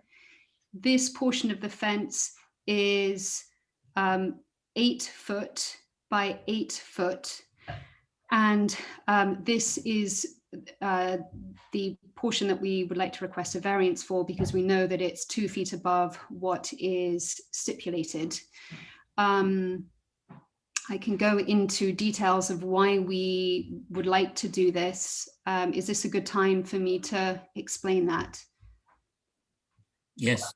Okay. Can I also ask, does the 8 feet include the gap at the bottom of the fence, or is it the fence itself 8 feet and then it's higher because of a gap at the bottom of it? Yeah, so there is a decline as you go towards the road. So as it hits this portion of the land there, it is 8 feet. But in order to make it level, the portion of the fence itself is 8 foot in its width, but there is a small gap here which allows the fence to be straight because of the decline. 10 feet, as I understood, in some places. So the reason for us wanting to have a fence of these proportions is this is 2 feet from the property line. It does follow the curvature of the property line, which is actually not a curve at all. It's simply a straight line. It's not very natural. It is demarcated by humans. And we wanted to at least impart some naturality to it. And in doing so, we wanted to have a straight line in the top of the fence that extended from the stone wall all the way out to this Japanese maple. And so instead of having this lower portion as a 6 foot high fence, which would disrupt the continuous top line, we would like to request to have a 8 foot fence.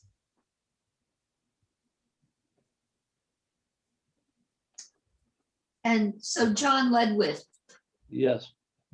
could you explain, I mean, it's not our position to give you a variance, that would be the BZA. I think you're coming here to see whether we agree with the aesthetics of the fence, which was not brought to our attention when we did the pergola, but is here now. And I understand you're trying to explain your reasoning for it. But John, can you explain where we are? And there's also a deed restriction on this property, which I mean, the one thing that I want to try to do is get the whole picture as you're trying to provide us, because I feel like we had the pergola initially and we had no vision, or your vision, of a tennis court and a pool and a fence.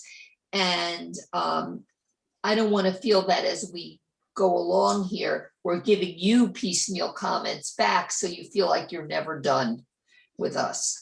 So John, can you explain the whole picture here with the deed restriction and where we are with the fencing? And well, to start with the fencing required a building permit before it was erected, and obviously it was constructed without a building permit. So it does require the submittal of a permit, an application. It does require BAR approval, and the 8 foot or 8 foot plus section certainly requires a variance from the Board of Zoning Appeals. There's currently a violation because of the installation of the fence without a permit. And obviously they will need a variance if the BAR agrees to the way in which it was installed. So that's regarding the fence. Regarding the deed restriction, there is something in the deed that requires the property owner to maintain the driveway to the north of the house, so traffic from both this parcel and the neighboring parcel can pass. And I will circulate that to the BAR this week. I think it's also important that we have a survey or have a site plan that just reflects what they're doing. If they're not doing a tennis court, that's fine. But if they are, obviously this is a good way to start the conversation. right, because it's, you want to give us the context, but we need to appreciate the whole project, which I think you're trying to share with us now. And John, has there been any correspondence with neighbors at all, or? No, there's been no correspondence with the neighbors. So one of the things that we did discuss with our neighbors is whether they would allow us to purchase from them this upper section that I'm highlighting here, which would allow for us to preserve the natural curve of the upper terrace. But they were not agreeable to that idea. We discussed the fence with them, and they were in agreement, a verbal agreement with the fence. And Jasmine, is the idea now that you, both properties use the, I guess it's the southern part of the driveway, and that the north part of the driveway will now be occupied by a tennis court? Yeah, so I'm hesitant to go into much detail about this because I view this as sort of the far reaches of our most hopeful dreams. Oh, I see. I would say that we are, if at all, 3-4 years out from this. But I think the reason why we wanted to show it is because it gives context for why we wanted to have a 4-foot fence. I can go into more details if the board would like to hear about why we sort of expedited regretfully at the remiss of asking for approval for this upper part. And that's because we really wanted to have not only a physical barrier, but a visual barrier from the neighboring property. Right. Jasmine, is there another photograph showing it from the other side? I don't have that, no. Okay. Well, certainly understand, you're wanting to have a fence and the word barrier, I think, yeah, it's, in my opinion, it's sort of gone overboard. The 8-foot fence, is very visible from far below on the main road, and there's something very jarring about it. The benefit of having that continuous line across the top is a benefit, but I think the disadvantage it's outweighed by the huge scale of it and the sort of it's this sort of dangling, sort of perched effect with the land sloping away from it. I feel it's a very it's like almost like the Sykes-Picot agreement of dividing up the Ottoman Empire. It's very sort of not respectful of the barriers and of the topography. I certainly, the 4-foot fence, it is what it is. You need a fence, and it's not the ideal scenario, but that 8-foot part is to me is problematic. I have a question. Given that, with or without the tall section of fencing that we're looking at the right-hand picture, is there no possibility, and again, this would be leaving the fence as it is or not, or taking it away, is there no possibility of doing serious screening with trees, with evergreens? I was just going to say the same thing, Rob, that maybe a solution could be, or a compromise could be to, since you weren't able to acquire the property next door, to continue that natural line, to have the fence, which will be covered up by the evergreens shortly, create your own curvature following what I see in your lawn right now, and have that hedge, wrap gracefully into the wall, and then have room for a larger scale planting behind, next to the Japanese maple. Right. And also, just as a possible program with your neighbors, I don't know how agreeable or how much cooperation there is, but on both sides of that wall to incorporate some buffer. Mhm. Are they agreeable, or?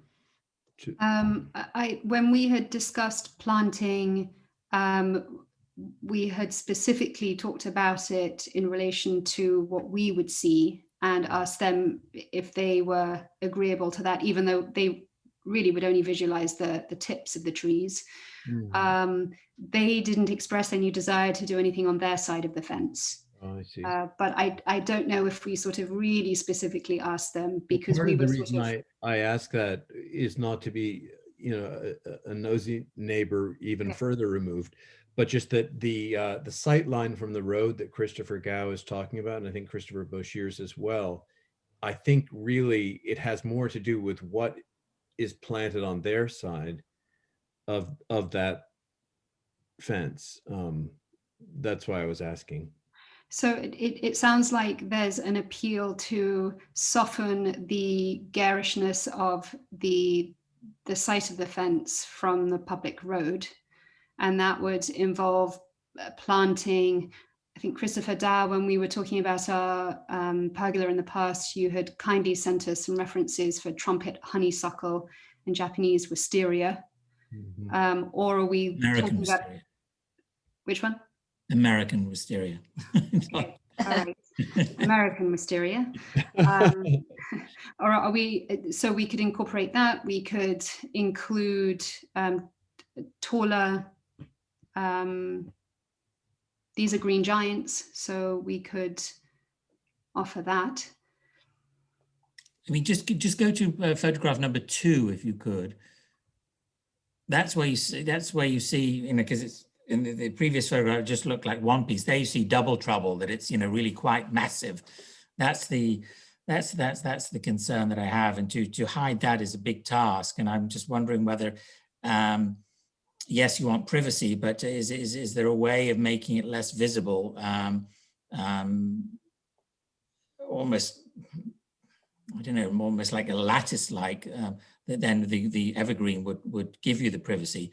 Instead of that, it almost looks like, it almost looks like, the border wall between the USA and Mexico in that area. It looks very, very intimidating and imposing. And your house is so beautiful, the pergola is so beautiful. And so, this is quite jarring. I think that if you're able to acquire some mature plantings to do a layering, if you will, of low, medium to high, I think you could achieve the same thing without having to have the mass, which is visible from the road. I don't know if the other members are in agreement, but Well, I am. I mean, I think it's absolutely. I mean, I think if you got some serious arborvitae or other things or American holly or something, but some specimens that are really quite sizable, assuming there's enough, topsoil or earth to work with, or that you can bring some up somehow. I don't know how accessible that area is. We have lots of rock, we know that. Yeah, but I think and is there the possibility of trying to cooperate with the neighbors, even if in the interest of keeping the fence as it is, but to buff it, would you be able to ask them, can we provide the screening and all the expense associated with that, but on your property, which is a sensitive question. Right.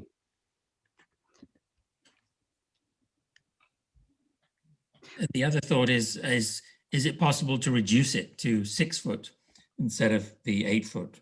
Would that not give you the privacy that you require? And then I don't want to landscaping, you could feel the privacy without having the height. So it's really, Jasmine, you like the straight line. Yes, I think that if we were to have this lower portion of the fence drop down, then it would create even more of an eye attention, so almost an eyesore, because you're disrupting the sort of horizontal or the the plane of view.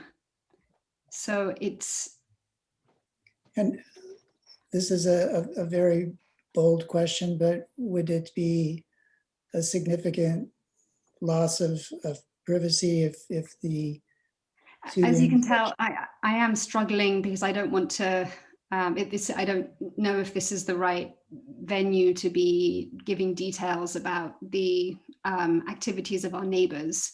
But yeah, we really would like some visual barrier. Got it. I guess, I mean, I have some concerns because obviously we have regulations in the village to avoid just having disagreements between neighbors result in high fences. And especially ones that other neighbors can see. Right. So I'm a little torn here. I mean, I feel for you that you put it up and you like how it looks, but I also have some concerns about its ability to really be camouflaged. And it's kind of a slippery slope. I don't want to encourage other neighbors to just throw up a high fence and beg for forgiveness later. I hate to be the jerk, but I feel a little like I'm not sure that there's justification here to, but that's also the discussion of the BZA. I mean, our job is really just the aesthetics and. Well, one reason why I like, what Christopher Boshiers was talking about from the beginning is that you layer these things in, of different sizes, and then, you can have the fence or not. The screening will protect your sightlines from the neighbors, even in the absence of that fence. If it's a serious enough planting scheme, I think. And to the extent that if you were, let's just game this out. I mean, if you were to take out the part that requires the 8 to 10 feet sections, I think one of the concerns you were saying, Jasmine, is that you then would have this abrupt stopping of the 4-foot fence there.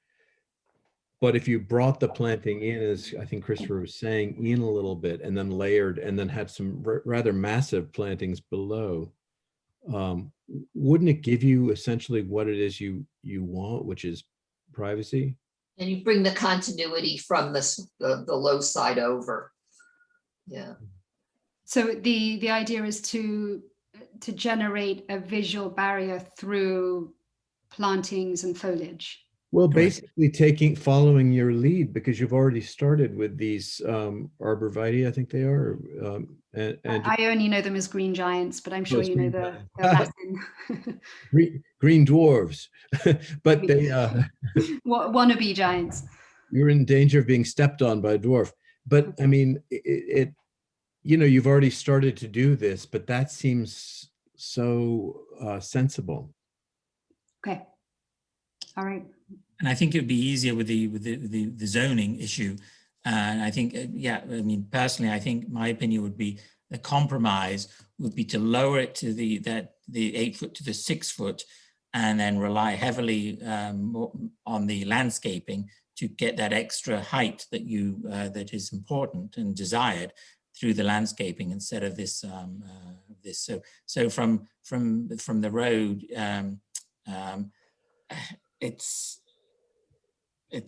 from the road we would still see it. That's the problem, because we would be seeing not this side, we'd be seeing it from the other side.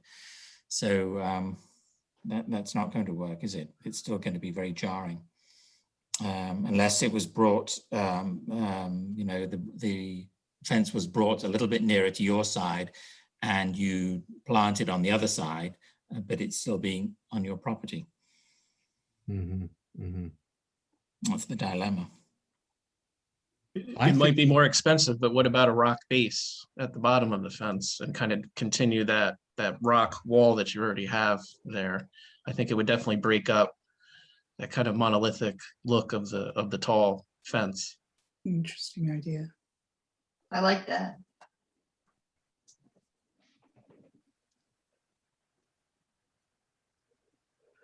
But you'd still need a BZA variance, I think, doesn't the rock? Yes. You still would.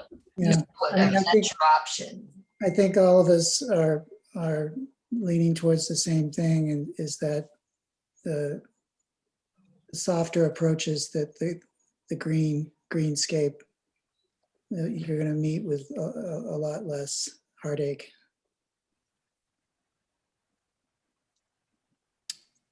The only other comment I'd like to make is it's obviously further down the road, but it's about the pool. Probably check to see whether how much rock is underneath there, because it may involve a lot of excavating rock and drilling. So I would certainly check that out. I think we were, because of that reason, we were inclined, and again, this is all in the future, if at all, for a raised, as opposed to if that is even approved by. I have to say and Christopher Broshiers and I are both big fans of what we've been seeing a lot in Italy and other places in France, of sort of enormous cisterns, we basically raised pools with stone walls around them. And it would be a really practical solution, averting blasting or chipping. Okay, great, thank you. So I hope we've given you some ideas. Yeah. And then you can determine which action you want to take in advance, or whether to go to the BZA or whatever. All right, great. I will relay these to the family architect. Okay. Thank you for coming. Okay, thank you. Thank you. Yeah, bye-bye. Bye. Need to take the, Yeah, let me give it back to you. thank you so much. Where is it? I'm just gonna cancel. Excellent, thank you. Okay, the next is the Ulray application for paint color change and adding shutters at 6 Clubhouse Road. Is the applicant here? Hi, we're here. Hi, thank you for your patience. Oh, no, not at all. It's been very interesting. Oh, my goodness. I think yours is Great rather simple in comparison to what you've sat through. Hopefully it's a break for everybody. Hopefully it's fairly straightforward. And I'm Scott Ulrey. Show us your plan and show us. Sure. I'm Scott Ulrey, and this is Jeff Greenbaum, just to introduce ourselves. And hello, welcome.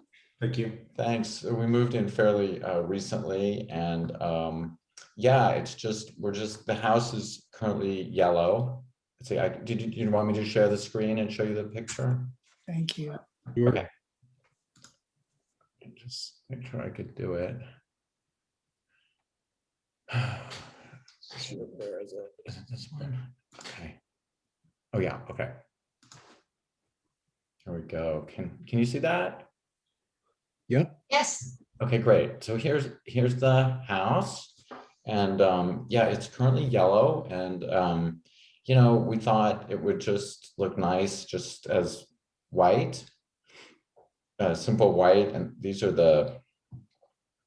this is the shade of white here down below, and for the shutters are currently black, and we would keep those black. There's the shade right there, and just simple black and white house.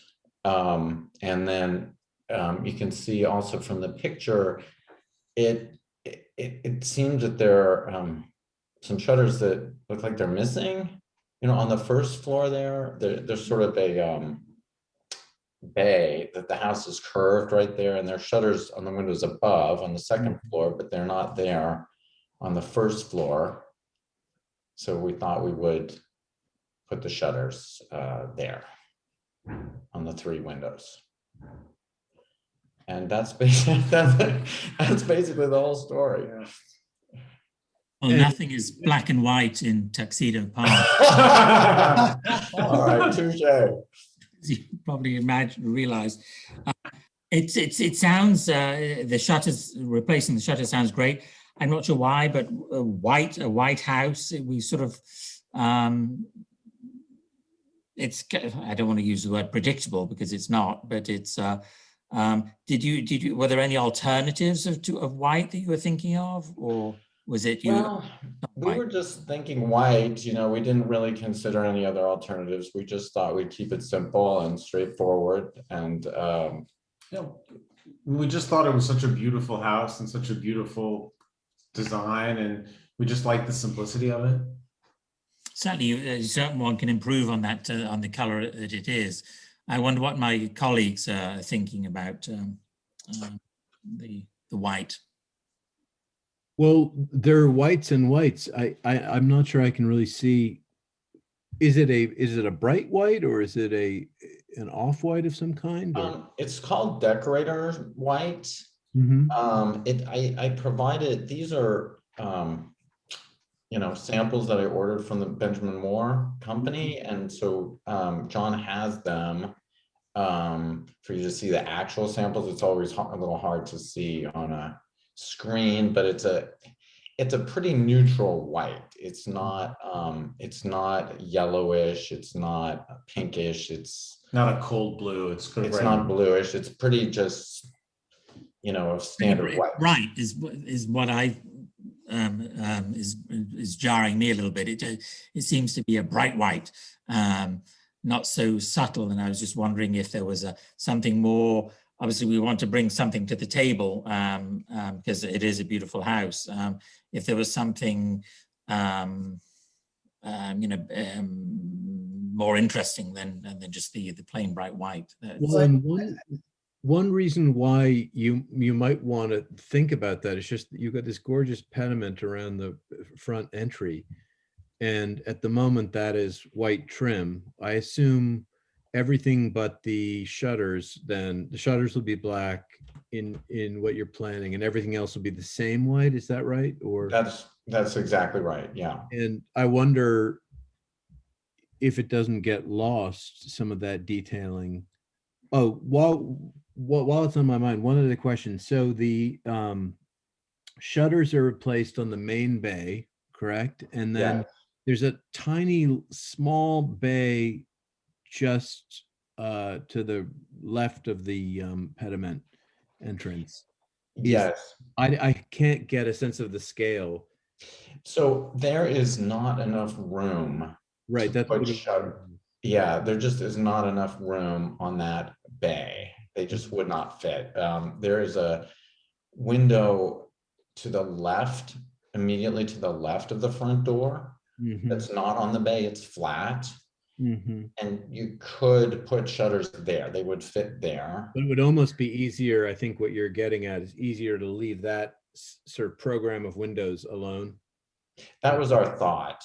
I agree. I think that's, but I just wanted to make sure that's what we were talking about. Yeah, exactly. Yeah, that was our thought. Well, yeah, you know, we really, yeah, you know, I hear what you're saying about the door and the detail there. You know, I guess you could paint it more of a gray and then keep the trim white, I guess would be a possibility. I mean, I think we just prefer the simplicity of the white. But if that's important to you, we could consider some other options. Well, you know, there are so many gradations too. I mean, of both white and gray or silver that could allow for some differentiation and of the different pieces of the house. I think, am I right in thinking that there is a lateral going all the way across from the pediment that's also white, or it's a very small picture? It's the that's just an optical. Shingles sort of flare out a little bit, but it's not white. Okay. What we've historically, for folks who've come before us for house color, we've tended to steer them towards something that reflects the natural surroundings and keeping things from being too bright and harsh against the landscape. And for a structure with so much mass, that may end up coming out very harsh compared to other structures around it.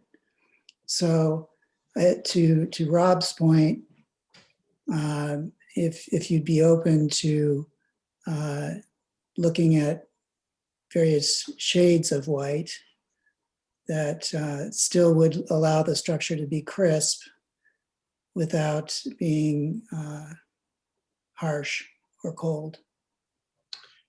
Sure. So you're saying other shades of white, not like a gray, but a different shade of white. So it could be it could be in the brown family, it could be in the gray family, probably not blue because that is going to go cold. And what we would usually do is we would approve the color change to a variation of white, subject to a review of an example of the color choices, maybe a group of them that you put on the house, and we come out and give an opinion.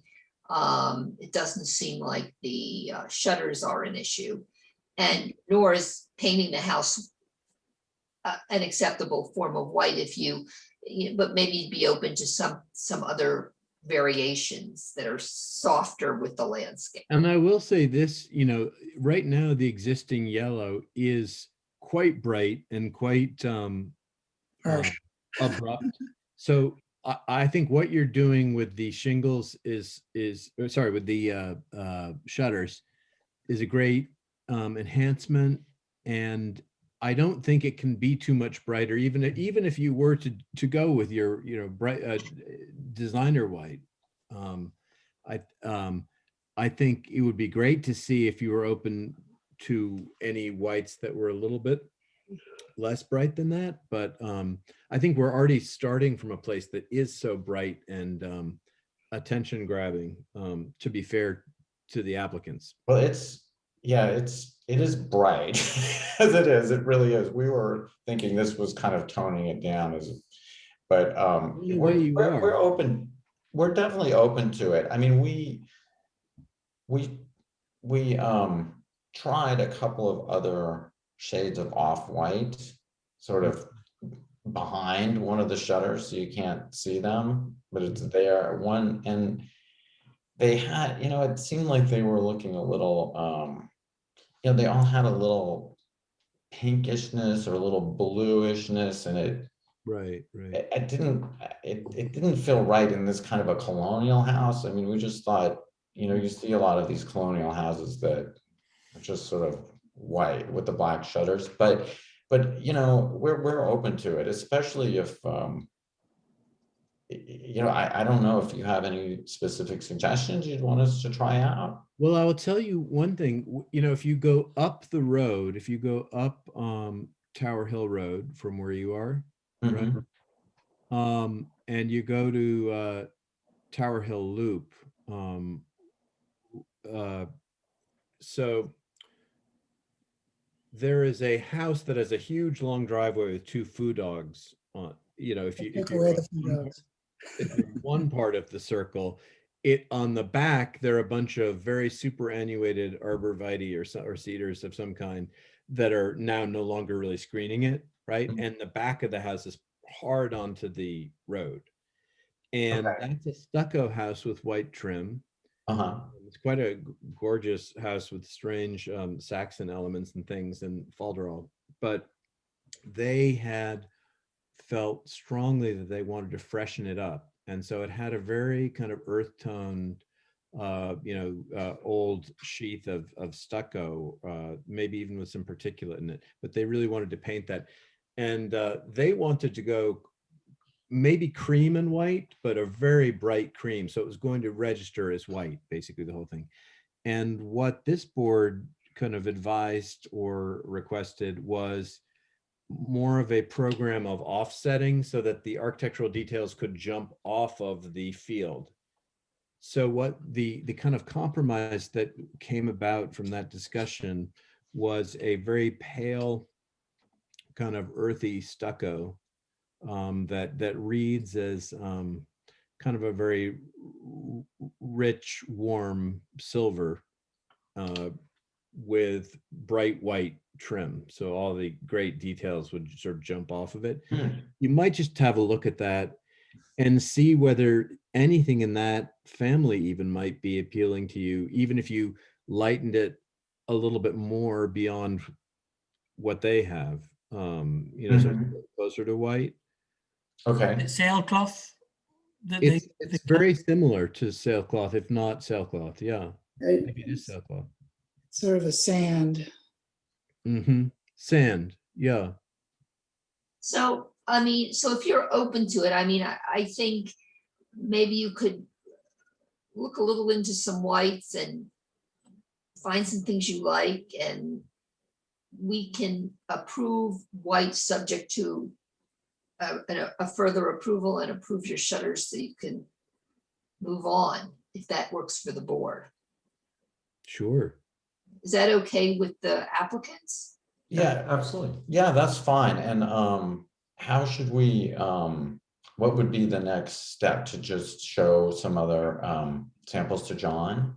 Yes, you just tell John when you're ready and you have something on the house, maybe some choices or what your first choice is and some other ideas. And we can do a quick site visit at your convenience in between meetings, so we don't hold you up. Okay. And you can move right along. That'd be great. So go ahead and paint some onto the house so you could see it. Yeah. We don't ask, we don't ask for much, just lemonade, cookies. You know. Okay, well, absolutely, we could do that. No, we are asking a lot, because what we want to do is point out your house and say, look, those guys got it. Look, they've nailed it. They've got the right color. And it's not a, you know, a Stepford Wives house. It's not, you know, predictable that you've gone that extra edge, you know, and got something beautiful. Yeah, but it's difficult. Yeah, it's white. It's a difficult thing. But I think, yeah, with the swatches, I think, you know, hopefully you'll find something you're happy with, and you'll be relieved that we went through this extra little hurdle and step to get to something that we're all happy with. Right. Appreciate Oh. you. Okay, well, Thanks a lot. Okay. And our main message is welcome. Yes, welcome. Thank you. Thank you. Welcome. And so Christopher, you want to make a motion? I say that we move to approve a white scheme with the caveat that samples are provided. What's their address? I don't have that in front of me. 6 Clubhouse Road extension. Or 6 Clubhouse Road. I think that we all are comfortable with the chosen black, which I can't read on my screen, which is a Benmar color as well, you gentlemen said. The black. Yeah, what's the color? What's your The black? color, the black is, sorry, I can't read it either. Let's see. It's called Black Iron. Black iron Benmar. Yes. As proposed and in the same materials as your other shutters, right? Correct. Yes. Mhm. Okay. Is there a second? Christopher Gauss seconded. All in favor? Aye. Aye. We look forward to seeing, Your White House. yes. Thanks a lot. Very good. Thank you. Thank you. Okay, thank you. Good night. Good night. Okay. The mints, we can take that off. The mints, thank you very much. The Mincy application.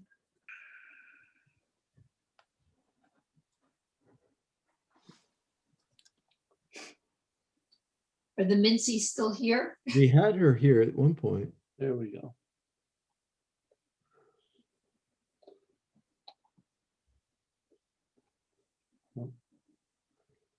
Hello? I think they're muted. They got on. Okay. Oh, thank you. There Sorry. Oh, there you go. Yes, this is Billy Mincy. I'm the homeowner and the architect, 50 Clubhouse Road. And we're proposing to resurface our motor court driveway. I'll start with what it looks like today. It's in a sad state of affairs. There are probably 6 layers of asphalt, and under that is probably the original dirt that the horses trotted through into the carriage house. Looking around, we looked for precedent in the park, and we found some on 29 Serpentine Road, a beautiful driveway with cobble and a regular Belgian block. And this is the material we're proposing for our driveway. This is just a historical reference of a fancy carriage house and Belgian block driveway. So we'll go to the drawing. So here's our house. Front door is here. We have planting beds on this side and planting beds on this side. And there are 3 components here. We have a swale that meets the road and the drive in the planting beds. We have the drive, and then we have a gravel area, which is a place to put pots and sort of just a place to take pressure off of all this driveway, because that's basically our front yard. And we have a large bluestone slab that we're going to use inset into the gravel for our step into the house. We are going to basically pour concrete base for the swale. That's the detail here. That meets it's flush with the road. And then the cobble is dry laid. So it's basically a built up sandwich of very heavy, large stones that are compacted, and then smaller stones, and then finer stones and sand. And then the cobbles are laid, the 4x4x4 cobbles are laid in this field. Now, ringing the driveway is a Belgian block soldier course. They're all standing up like soldiers, and they run all the way around the garden and the sand completely around to the garden and then to the gate here. Yeah, I mentioned the pebble area here. This is all gardening. Yeah. What an incredible plan, Billy, and the materials are just so satisfying. I agree. I drove by today and I think it will be an incredible improvement. And I took a look at the material you left at the Great, thank you. village. Our neighbors have been on us for years. But you know, the cobbler's children have no shoes. But they have cobbles. They have cobbles, that's right. It looks great. Is there any way one can source old cobblestones instead of sort of new ones? Is that a possibility? Well, we're sourcing what's available. Given the situation we're in now, what we can find is what we're able to get. And it is a natural material. Everyone needs to understand. But it's not antique or old stones. Just like these stones, you know, are not old stones. But the patina on the one stone that you left did look pretty good, I have to say. Mm-hmm. Yeah, it's granite. You know, it's a natural material. It'll weather and age and have a beautiful patina. Like, you know, I'm sure if you had a picture of this driveway when it was put in, probably, I think it was 5 years ago, it probably had, you know, it was there was a little bit of newness about it just because it was freshly laid, but the joints, you know, get darker. It gets its own patina. Like Billy, I noticed that the cobblestone work on Serpentine incorporates a couple of variants in the granite with different tones, sort of the way one would want with tile, you know, hexagonal tile, say, you know, greenhouse or something. Is that something that you anticipate getting? Yes, I think there'll be a variation in the stones. Mm-hmm. That's So what it I doesn't expect. look too monochromatic, and Mhm. it's going to be so satisfying with your beautiful cedar shake roof, you know, and all the variety and sort of natural contours of that, and then this echoing it down below, similarly silver. What a great project. That variation, yeah, is a great point because, yeah, to complement the old structure, the beautiful old carriage house, the ideal would be that it looks as if it was original to it instead of, you know, brand new. And obviously, it's not that you don't get that. It's that's the challenge, which is, you know, maybe possible, maybe not. But yeah, so if it's the more irregular or knocked around, as it were, the better, so that it looks it has more patina than brand spanking new. But yeah, no, it looks great. Thank you. Unless anyone has anything else? I just wanted to ask the soldiers, what the height was on those. 4 inches. Okay.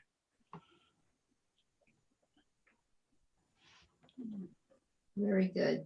Well, I'd like to make a motion to approve the Mincy's removing of asphalt, installing Belgian block cobblestones with the goal of making them look rustic and vintage and varied.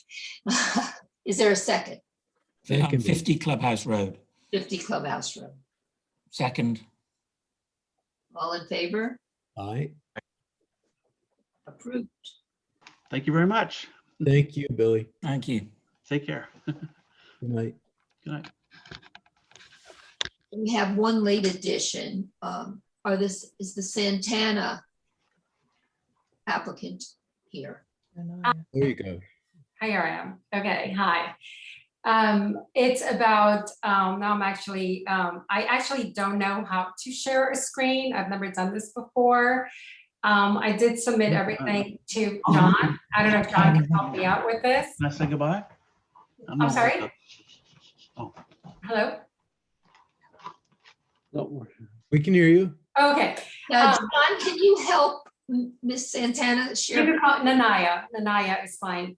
It's about painting my house, and it's funny because I know Claudia Ginchard, and as we were talking and I kind of sat in, I see his carriage house, which actually belonged to this house, right out my window. And I was like, oh yes, I'm changing my color, hopefully. So, you know, anyway, I don't know how to share my screen, but basically it's the same color concept as his. John, are you there? Yeah, I am. I'm trying to find your plans so I could share them. Oh, thank you. Just bear with me for a moment. I'm just not savvy at all with this. But our house has, we bought it with this color scheme, and we lived here for almost 24 years. And it definitely needs a facelift. And yeah, there it is. That's my house. And it's actually like a putty pink color, and the trim is brown, which is my least favorite color. I would very much, well, we would very much, my husband and I, he couldn't be here tonight because he had this meeting in the city, but we would very much like to change it to, now I hate to say it because everybody seems to hate the color gray, but I would very much like to change it to a very subtle warm gray, and there it is, it's called Gray Tint. And then the Newburyport blue would be in all of the wood trim. It's not dark like that as it is on that swatch. I did have my painter paint a bit of it today. That's it there, kind of, even though it is against the original brown background, so it doesn't quite look as great. Can we possibly go to the picture? Yes, up the other one. That one, perfect. So if you see on the top portion there, that is I know the pictures are kind of sideways, but the top is the gray against again, that kind of pink beige Oh, thank you, John. Against the pink putty, which makes it look kind of blue, but it actually is a very soft, light, kind of like a dovey kind of gray. And the blue is, it doesn't look as it does here because it's against this back, the dark brown trim in the house. It's a big project. It's huge. And I Nanaya, haven't. can you go back up one more, or John, maybe one more. What is Hail Navy? Hail Navy. Oh no, I just no. Those are just extra colors that came on the, on the swatch sheet. No, it's just the new berry port blue and the gray tint. That's it. Those two side by side there. And I actually, if you guys are welcome to come in, and it's in the back of the house. I didn't want to do this on the front of the house because it would be in everybody's view as they drive by. So I thought it would be best to do it in the back of the house. And you guys are more than welcome to come and view it if you like. But we've been thinking about actually this project for a very, very, very long time. And the winters have been very harsh and the house is just in desperate need of a change with the stucco and the brown, which is falling apart. Dramatic. I mean, it could be absolutely amazing, or it could not. It's quite. So I think yeah, I definitely want to see it in situ because given the photograph here, I'm sort of frightened. It doesn't look that great. So I definitely want to see it because it's a big change. And just to be clear, the thing that's frightening, that would be frightening to anyone, is not the revised field, the gray, silver gray field, Nanaya. That's quite lovely. The one to the right. Pardon? So gray tint. Yeah, great. That would be on the stucco. All of the stucco would be Correct. gray tint. And what I was trying to say is that that's not frightening to anyone. No, it's the blue. Mm-hmm. I have to say that the blue that but you see the difference in the blue with the paper swatch and the actual color? It varies greatly. I mean, it's sort of not even kind of like the same paint if you think about it. I think what the problem is that it is because it's against that dark brown background. And my painter said, it's gonna have, first of all, they're taking all that brown off, right? They're just going to power wash it, and then they're going to, I like to call it shave it, but whatever they do anyway. And then he's going to prime it. So it's going to be primed. So I don't think it's going to be as aggressive as it looks right now. But I mean, that's all I can give you right now. When I did see it against the brown, I was like, it's not exactly what I had in mind, but my painter said it's because it is on that background that it looks so very bold and strong. Certainly what I'd recommend is that you do a section, do exactly what you were saying, sand it or wash Sand it. it, that's it, yes. Prime it, and then apply the paint. So you'll see, so you'll be confident, what you see is what you'll get, as opposed to a big, expensive surprise. Yeah, because that is what it is, actually. I would like to come see it and see a sample. And since we need to wait to vote anyway, we have a little time, and we want to make sure you're happy with your colors. Right, I am. I want to be happy with the colors. The only issue is that I am in a bit of a time crunch because they kind of want to start in 2 weeks, and they're doing painting in the interior of the house, and it's the same people, and he has like a window open, and he was like, well, I could definitely start you by mid-May. If there's a time crunch, one suggestion would be to think about alternatives now that you could be excited about as well, so that we can view multiple different things in situ and get a quick vote in a way that kind of overlaps with the painter's schedule. So how do I do that? I mean, it's because you guys meet only every 2 weeks or so, no? Once a month or something? So I guess the point I was trying to make is if time is of the essence, Mm. and what I think we're hearing is that the blue, at least on a computer screen, does not look, convincing now. One way of accelerating the whole process is to have multiple options that you are happy with, that you would put forward, that we could see painted. In person, you mean? Right, but not to literally paint everyone into a corner with one choice. No, I understand. I understand. So I think the key thing here is Rob's points, very, very right, spot on. That I think for you as well as for us to have a large enough area that is prepared, prepped, primed, and 2 coats or whatever the painter is suggesting, so that you are seeing an actual finished product and we are seeing a finished product as well. Got it. Okay, I can. You should have a couple of choices, He did paint another one, and I was like, no, because it was actually very close to the gray, which again doesn't really look like the gray. But They never do. Pardon? They never do. Well, it is because I think it is because of the background that they're both painted on. But that's fine. I could absolutely do that. I could absolutely talk to him tomorrow, and we could definitely, or he can definitely prime and sand a bit of, not as if I don't have a lot of this ground to be sanded. So he can maybe do some areas, and then we can go from there. And then do I contact John when, yes, please, when it's all done, and then we get you guys over and all that? That'll work. I could do that. I will do Thank you. that. I'm on it.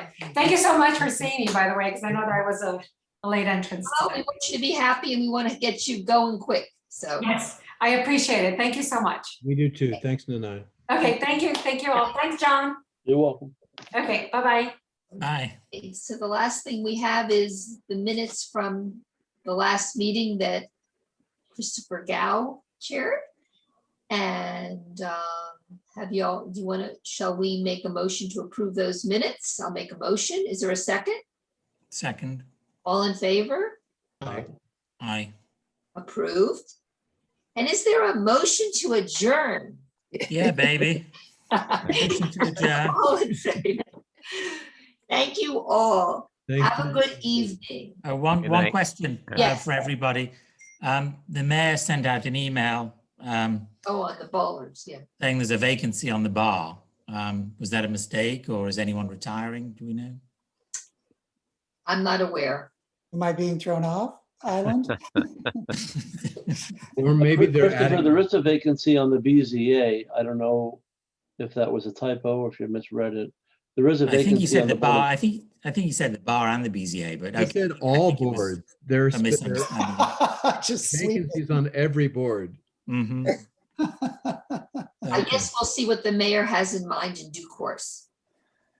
Very In good. due course, yeah. Okay, yeah. Yes, he did ask for our advice, however. I'm glad you raised it. If you see a recent email about the bollard caps for the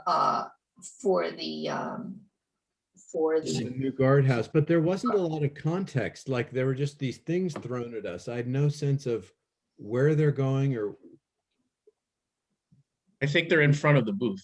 yeah. The approved plan has 3 bollards in front of the booth and 3 behind the booth, kind Did of he in a triangle formation. Talked Did about Did stones. he and all sorts of include the plans so we could see that? I had no sense of. There was no plans approved in the front facade of the structure. Oh, No I thought planting. we'd gone through this before with, and we'd sort of point I mean, that this is- yeah, the this is a- pawn-shaped bollards were the ones that we liked when we went through this about a year. We did make some suggestions initially, so I'm not quite sure what became of those, but I'll talk to John and, we can see how we can, Put it in context for us. yeah. Thank you. Thank you. Good night, everyone. Good Good night. night. Good night, everybody. Bye-bye. Thank you all.